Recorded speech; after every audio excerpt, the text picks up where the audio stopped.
जय श्री कृष्णा। अकेले रहना सजा नहीं वरदान है। अकेले रहना इंसान के लिए अलग अलग हो सकता है। किसी के लिए अकेले रहना अवसर हो सकता है तो किसी के लिए अकेले रहना जेल। आमतौर पर हम हमारी ज़िंदगी में बहुत कंफर्टेबल होते हैं। किसी भी तनाव में, किसी भी परिस्थिति में आकर यदि कोई हमारा साथ देता है तो हम उसके इतने ज़्यादा आदी बन जाते हैं कि पूरी तरह उस पर निर्भर हो जाते हैं।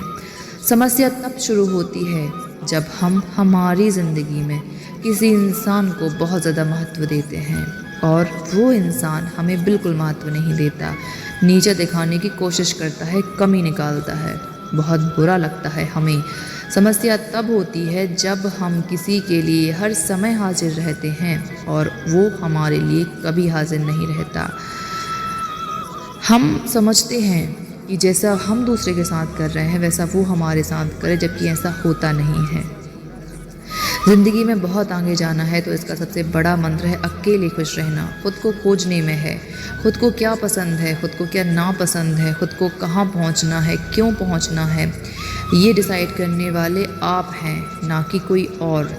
इस वर्ष में लिपटी हुई दुनिया मानता हूँ कि इंसान एक सामाजिक प्राणी है, लेकिन जब समाज ही किसी इंसान का दुश्मन बन जाए तो इंसान को क्या करना चाहिए?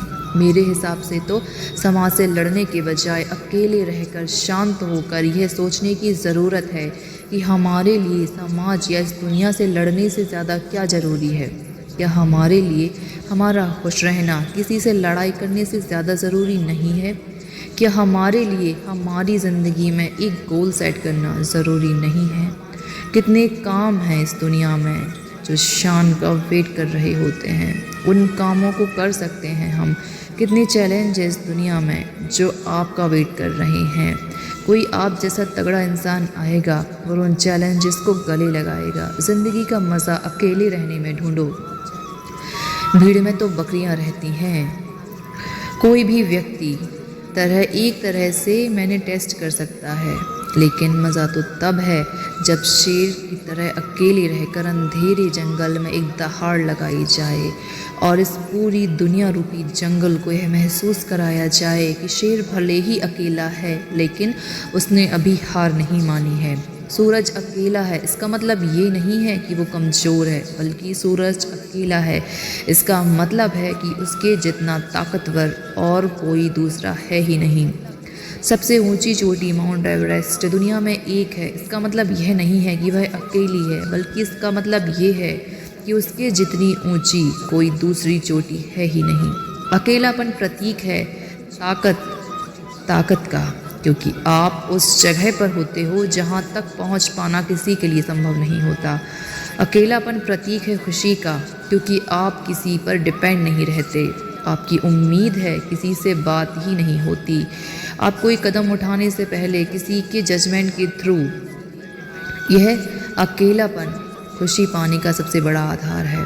क्योंकि अकेलापन इंसान किसी के साथ का मोहताज नहीं होता। अगर जीत हुई तो उसकी और हार हुई ना तो भी उसकी है। आप अकेले पैसा क्यों कमाते हैं?